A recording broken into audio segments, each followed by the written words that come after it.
प्रेम एक ऐसी चीज़ है जिसकी ज़रूरत हर मनुष्य को होती है। हर व्यक्ति यही चाहता है कि लोग उससे प्रेम करें। हम भी दूसरों से यही आशा करते हैं कि दूसरे लोग हमसे बहुत प्रेम करें।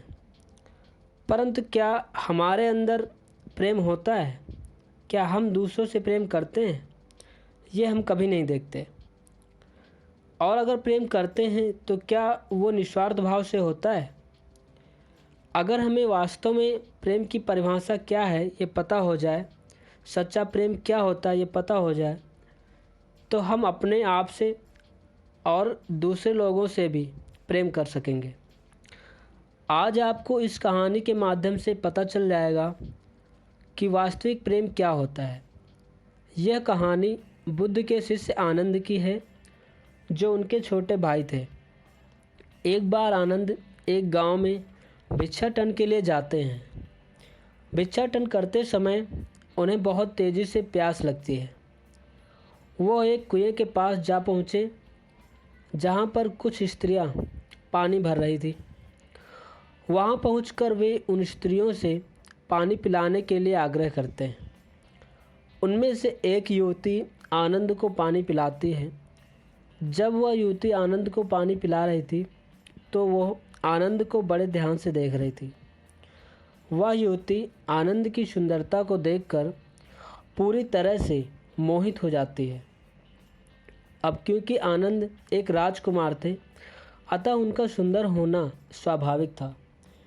जब आनंद वहाँ से चले गए तो वो युवती मन ही मन विचार करती है कि ये तो अति सुंदर हैं, इनसे तो मेरा विवाह होना चाहिए। इस तरह से अब वो स्त्री आनंद के ख्यालों में धीरे धीरे खोती चली जाती है। और जब जब आनंद उस गांव में आते हैं, वो युवती कुएं पर उनका इंतज़ार करती, उनको अपने हाथों से पानी पिलाती। इस तरह से उस युवती का प्रेम धीरे धीरे बढ़ता ही चला गया। आनंद के प्रति आकर्षण उसका बढ़ता चला गया। जिस दिन आनंद उस गांव में नहीं आते, वह बेचैन हो जाती थी, परेशान हो जाती थी। उसका मन हमेशा आनंद के बारे में ही सोचता था। एक दिन वह युवती आनंद को अपने घर भोजन के लिए आमंत्रित करती है। आनंद उसके घर भोजन करते हैं और वहाँ से चले जाते हैं। वो युवती अपनी माँ से आनंद और अपने प्रेम के बारे में बात करती है। वो उससे कहती है कि आनंद से वो बहुत प्रेम करती है और उससे विवाह करना चाहती है। उसकी माँ उसे बताती है कि वो तुम्हारे प्रेम को स्वीकार नहीं करेंगे। लेकिन वो युवती आनंद के प्रेम में पागल हो गई थी, अतः उसने आनंद को प्राप्त करने का निश्चय ही कर लिया था। अतः वो स्त्री अपनी माँ से कहती है, मुझे सिर्फ आनंद से ही विवाह करना है, आप कैसे भी करके मेरा और आनंद का विवाह करवा दो। उसकी माँ कहती है, ठीक है, लेकिन इसके लिए तुम्हें आनंद को दोबारा अपने घर भोजन करने के लिए बुलाना होगा। यह सुनकर वह युवती बहुत प्रसन्न हुई। अगले दिन वो कुएं पर गई और वहां जाकर आनंद के आने का इंतज़ार करने लगी। जब आनंद वहां पानी पीने के लिए आए तो उसने बड़े प्रेम से आनंद को अपने हाथों से पानी पिलाया। पानी पीने के बाद आनंद जब जाने लगे तो उस युवती ने आनंद को रोककर उसके अगले दिन खाने के लिए आमंत्रित करती है। आनंद आमंत्रण को स्वीकार कर लेते हैं और वहाँ से चले जाते हैं। वह युवती घर लौटकर अपनी माँ को यह बात बताती है कि आनंद मान गए हैं और कल भोजन के लिए आएंगे। उस रात वो सो ना सकी। रात भर वो जागती रही और आनंद के बारे में ही सोचती रही। अगली सुबह उठकर उसने तरह तरह के पकवान बनाए और उसने अपने माँ से कहा कि आनंद अब आने ही वाले होंगे, अतः क्या करना है मुझे बता दो। उसकी माँ ने उसे बताया कि तुम्हें भोजन में बेहोशी की गोलियां मिलाकर आनंद को देनी है और जब वो बेहोश हो जाएगा उसके बाद तुम उससे गंधर्व विवाह कर लेना। कुछ देर बाद ही आनंद आ जाते हैं। वह युवती आनंद का स्वागत कर उन्हें बैठने को कहती है। आनंद भोजन आरंभ करते हैं और जब वो बेहोशी वाला भोजन ग्रहण करते हैं उसके बाद वो अचेत हो जाते हैं। अब वो स्त्री आनंद के साथ गंधर्व विवाह करने का प्रयास करती है। वह जल्दी जल्दी सभी तैयारियां करने लगती है। इधर संघ में सूचना मिलती है कि सभी बिच्छू भिक्षा लेकर वापस आ गए हैं, लेकिन आनंद अभी तक नहीं आए हैं। तो उनमें से एक भिक्षु कहता है, आनंद उस स्त्री के घर भोजन करने गए हैं जिसके घर वो परसों गए थे। बुद्ध उनसे कहते हैं कि आप वहां जाकर आनंद को अपने साथ वापस लेकर आएं। वो भिक्षु वहां से चला जाता है। इधर वो युवती अपनी माँ की योजना अनुसार आनंद से गंधर्व विवाह करने को तैयार हो चुकी थी, लेकिन उस युवती के मन में एक विचार आया कि वो गलत कर रही है।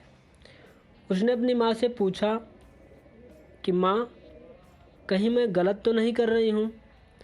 आनंद के बिना इच्छा के विवाह कर रही हूँ, कहीं ये गलत तो नहीं है?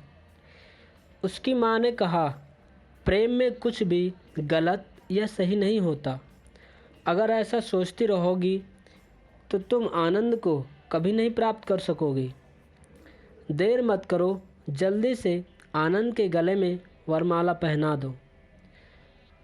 वो माँ की बात मानकर आनंद के गले में वरमाला पहनाने ही वाली थी कि इतने में आनंद की बेहोशी टूट गई। जब आनंद ने उसे वरमाला लिए देखा तो वो हैरान रह गए। वो युवती भी घबरा गई। आनंद ने उसे अपने से दूर किया। उन्होंने वहीं बैठकर लंबी सी सांस ली और आंखें बंद कर बुद्ध की बातों को स्मरण करने लगे। इतने में दूसरा भिक्षु भी वहां आ गया। वो उस स्त्री को अपने हाथों में वरमाला लिए देखकर आश्चर्यचकित हो गए। आनंद और वो भिक्षु उन माँ बेटी को बुद्ध के पास लेकर जाते हैं और बुद्ध को सारी बात बताते हैं। वह युवती बुद्ध से बोली, हे बुद्ध, आप सबकी समस्याओं का समाधान करते हैं, क्या मेरी समस्या का समाधान नहीं करेंगे? बुद्ध बोले, अवश्य, क्यों नहीं। वह युवती कहती है, मैं आनंद से बहुत प्रेम करती हूँ और उनसे विवाह करना चाहती हूँ। क्या प्रेम करना गलत है? बुद्ध कहते हैं, नहीं, प्रेम करना गलत नहीं है, लेकिन तुम मुझे बताओ, आनंद में तुम्हें क्या अच्छा लगता है? वह युवती कहती है, सब कुछ। उनकी आँखें, उनकी नाक, उनके होंठ, उनकी चाल, उनका रूप, मुझे सब कुछ अच्छा लगता है। बुद्ध बोले, अर्थात तुम आनंद के शरीर से प्रेम करती हो, आनंद से नहीं। यदि तुम इससे प्रेम करती तो तुम इसके रास्ते की बाधा नहीं बनती। सब कुछ पाना ही प्रेम नहीं होता, प्रेम में त्याग भी करना पड़ता है। प्रेम बांधता नहीं है, प्रेम तो स्वतंत्रता का नाम है। तुम नहीं जानती, आनंद जिस रास्ते पर चल रहा है वह परमानंद की प्राप्ति है। अतः तुम उसे उसके आनंद की मार्ग में बाधा बनकर रोकना चाहती हो। आनंद भी तुमसे प्रेम करता है, इसके हृदय में भी सबके लिए प्रेम है, लेकिन जो प्रेम तुमने किया है वो केवल मोह है, आकर्षण है और कुछ नहीं। यदि तुम्हें इससे प्रेम होता तो तुम इसकी सहायता करती, इसको बांधने का प्रयास कभी न करती और ना ही इसके रास्ते की बाधा बनती। इतना सुनने के बाद उस युवती को बहुत पीड़ा हुई और उसने बुद्ध से कहा, आपने मेरी आंखें खोल दी बुद्ध, नहीं तो मुझसे बहुत बड़ा पाप हो जाता। मैंने निजी स्वार्थ के लिए ये सब किया था। आनंद के बारे में तनिक भी नहीं सोचा था कि आनंद के मन में क्या चल रहा है। अतः मुझे क्षमा कर दें बुद्ध, और अपने संग में शामिल कर लें। मैं भी सीखना चाहती हूँ कि वास्तविक प्रेम क्या होता है।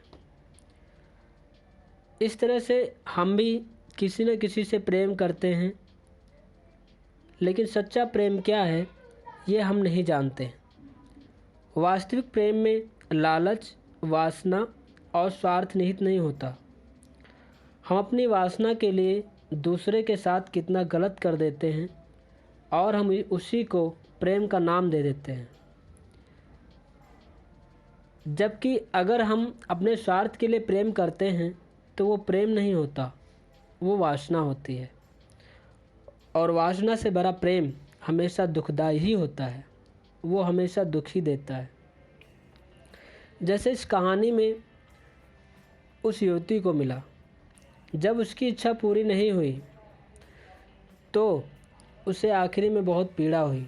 जबकि आनंद का प्रेम वास्तविक था, उसका प्रेम निस्वार्थ था, वो सबसे प्रेम करते थे, इसलिए उन पर इन बातों का कोई फ़र्क नहीं पड़ा और ना उन्हें किसी प्रकार की पीड़ा हुई।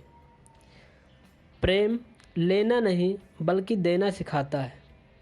यही बुद्ध कहते हैं कि प्रेम में करुणा होती है, प्रेम निस्वार्थ होता है। आशा करता हूँ आप लोग भी प्रेम की परिभाषा समझ गए होंगे और बुद्ध की बातों को अपने जीवन में उतारेंगे।